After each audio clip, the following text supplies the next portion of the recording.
diplomacy. I will take a few questions after a couple of very brief points to share with you today. Just make sure you put your questions in the name of this chat with your outlet and your name.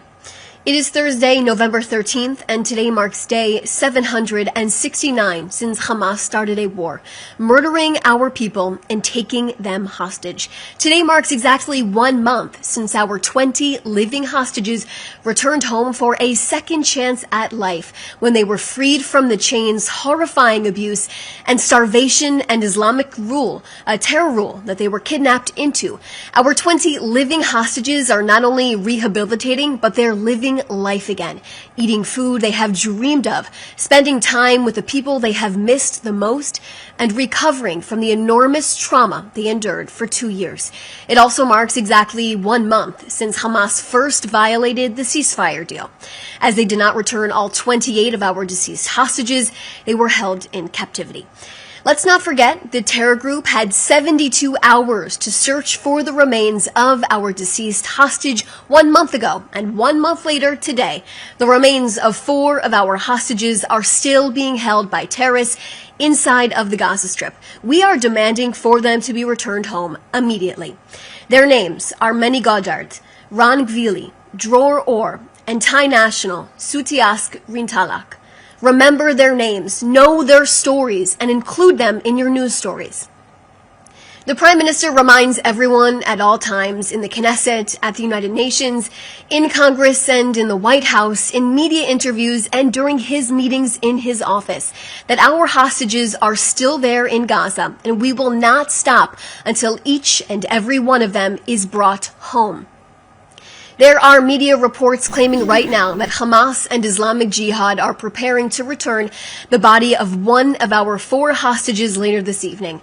I can share with you that Israel has not received any official notification of this yet, but we are prepared 24/7 to receive the remains of our hostages. We will know only it is one of our hostages' remains once it is transferred to the Forensic Institute and is confirmed with proper identification. Israel is continuing to enforce the ceasefire agreement against Hamas terrorists every single day. On Wednesday, a terrorist was identified crossing the yellow line near Khan Yunis and approaching our IDF forces. Following the identification, our IDF soldiers eliminated the terrorist as it posed an immediate threat to our soldiers. Additionally, on Wednesday, while IDF troops were operating in the area of Rafah to dismantle underground terror infrastructure, all in accordance with the ceasefire, they identified 4 armed terrorists on the eastern side of the yellow line within Israeli operational control. Our forces acted and struck and eliminated 3 of the armed terrorists. Prime Minister Netanyahu has made it abundantly clear Israel will work to defend all of its borders and will do so independently to protect our nation from any threat. Prime Minister Netanyahu will make independent decisions for this country for all of its citizens. And Kogat announced today that about 250 Gazans in need of medical treatment and their caregivers and Gazans with dual citizenship exited Gaza on Wednesday through the Kerem Shalom crossing to the Allenby Bridge crossing and the Ramon Airport. Also, the Zikim crossing is now open for the entry of humanitarian aid trucks into the Gaza Strip.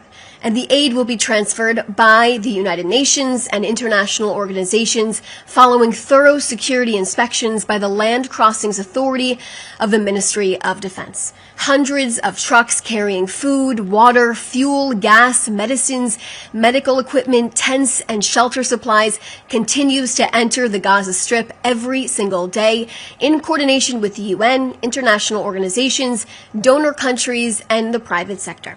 I'll now take a few questions.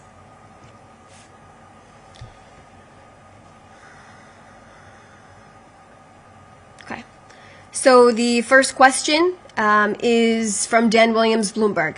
Question for the briefing. Is Israel preparing part of the yellow zone for renewed Palestinian habitation, even in the absence of a Hamas disarmament and ouster in the Gaza Strip? If so, where, for how many civilians, and with what end date? So Israel will maintain overall security control of the Gaza Strip. And of course, all details in the 20-point plan will be followed. Israel will continue to uphold this 20-point plan. Alexander Cornwell from Reuters. All right, this is a very lengthy question. U.S. Secretary of State last night expressed concern about the recent wave of settler violence in the West Bank. Overnight, Chief of Staff Eyal Zamir condemned recent settler attacks, according to Israeli police. 3 of the 4 individuals were arrested on Tuesday. Does the government unequivocally condemn acts of violence committed by Israeli citizens against Palestinians in the West Bank? So let me tell you this on Judea and Samaria. Any incidents of lawlessness are dealt with to the full extent of the law. The IDF operates under strict ethical guidelines and international law in Judea and Samaria. Commander of the Central Command made it clear that the IDF does not accept any situation in which lawbreakers harm property and civilians. Jewish communities are under attack, and they are oftentimes conveniently overlooked in the media. Israel has experienced a wave of terror perpetrated by individuals, many of them very young, inspired by vicious incitement in Palestinian social and traditional media, urged on by the Palestinian leadership.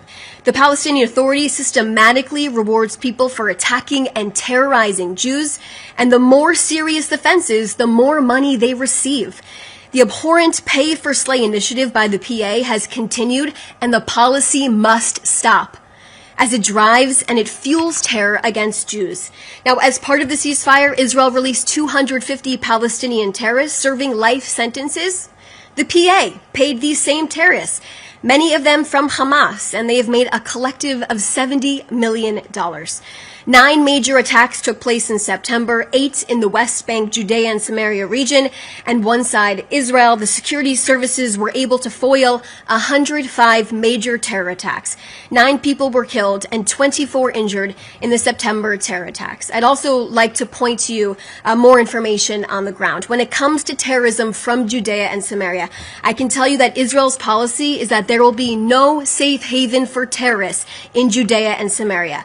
The IDF and our security services continue to operate vigorously to foil terror attack activity in the region, and we will reach anyone who harms the state of Israel and its citizens and our soldiers.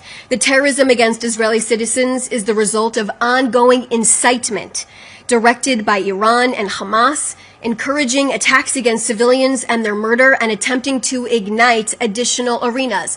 Let's also bring everyone up to speed about the events of today that came out. Let's talk about the reality. Shin Bet and IDF announced today with the Israeli police that they dismantled a Hamas terrorist stronghold where terrorists operated in the Bethlehem area, planning to carry out shooting attacks against security forces and Israeli civilians. More than 50 terrorists were apprehended in 15 different operations that took place.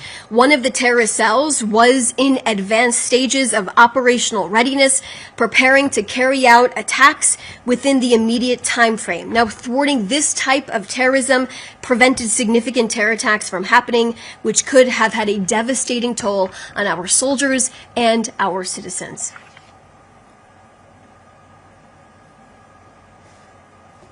Those are all the questions that I see right now.